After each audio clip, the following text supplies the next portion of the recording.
അങ്ങനെ ഞങ്ങൾ എല്ലാവരും ഒരു വർഷം കൊണ്ട് കാത്തിരുന്ന ആ ദിവസം ഇങ്ങ് വന്നെത്തി കേട്ടോ. നമ്മുടെ പൊങ്കാല ദിവസം മേടം 1 പൊങ്കാല ഇടാറ് പതിവാണ് നമ്മുടെ അമ്പലത്തിൽ. അതായത് ഉത്സവത്തിനോടനുബന്ധിച്ചിട്ടാണ് ഈ ഒരു പൊങ്കാല മഹോത്സവം നമ്മുടെ അമ്പലത്തിൽ നടക്കാറുള്ളത്.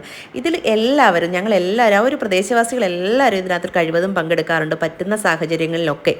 അപ്പോൾ എന്തായാലും ഭയങ്കര ഭക്തിയും സമാധാനവും സന്തോഷവും ഒക്കെ നിറഞ്ഞതായിരിക്കും ആ ഒരു ദിവസം എന്ന് പറയുന്നത്. 2 ദിവസം മുമ്പേ നമ്മൾ നോയമ്പൊക്കെ തുടങ്ങിയിരുന്നു. അപ്പോൾ എന്തായാലും പൊങ്കാല ഇടാനായിട്ട് എല്ലാം തുടങ്ങിയിട്ടുണ്ട്. ആ ഒരു പ്രദേശവാസികൾ മുഴുവൻ ആൾക്കാരും കാണും കേട്ടോ.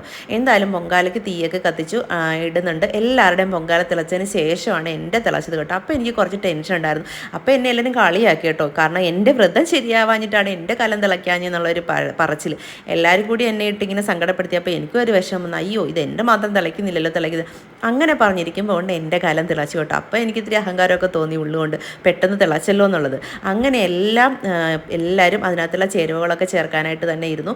എന്നിട്ട് എല്ലാവരും ചേർത്തതിന് ശേഷം മാത്രമാണ് എനിക്കിതൊക്കെ സാധിച്ചത് കേട്ടോ. അതിൻ്റെ ഒരു ചെറിയൊരു സങ്കടമൊക്കെ എനിക്ക് ഉണ്ടായിരുന്നു. പിന്നെ ഞാനത് വലിയ കാര്യമൊന്നും ആക്കിയില്ല. എന്തായാലും എല്ലാം സമയത്ത് പൊങ്കാല തളിക്കാൻ വരുന്ന സമയത്ത് നമുക്കിതെല്ലാം കഴിഞ്ഞിരുന്നു. ഞങ്ങൾ ചേച്ചിമാരും അനിയത്തിയും ഒക്കെ കൂടെ ഞങ്ങളെല്ലാവരും ഒരുമിച്ചാണ് കേട്ടോ ഇരുന്നത്. തലേദിവസം വന്നിട്ട് ഞങ്ങൾ അടുപ്പൊക്കെ ബുക്ക് ചെയ്തിട്ടിരുന്നു.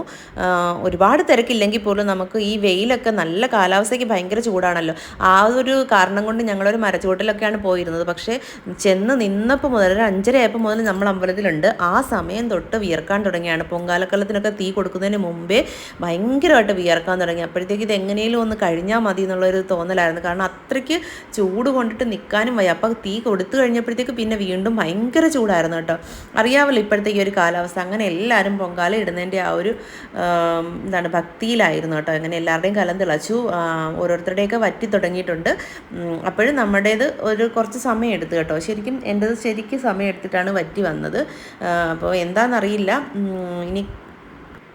ഇനി അടുത്ത വർഷം വരെ ഇങ്ങനെ വെയിറ്റ് ചെയ്തിരിക്കണം കേട്ടോ. അത് നല്ല ഒരു കാത്തിരിപ്പാണ് കേട്ടോ. ഭയങ്കര ഒരു എന്താ പറയുക, പറഞ്ഞറിയിക്കാൻ വയ്യാത്ത ഒരു കാത്തിരിപ്പാണത്. ഇനി അടുത്ത ഉത്സവം എന്നാണ് ഇപ്പോൾ ഒരു 10 ദിവസം കൊണ്ട് 9 ദിവസം കൊണ്ട് നമ്മൾ ഭയങ്കര ഹാപ്പിയാണ്.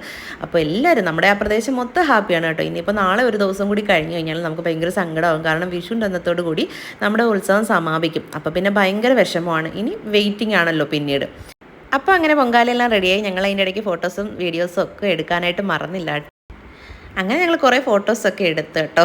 ഫോട്ടോസും വീഡിയോസും നമുക്ക് മുഖ്യമാണല്ലോ. എന്തായാലും ഇന്നത്തെ ദിവസം ഇത്രയേ ഉള്ളൂ കേട്ടോ.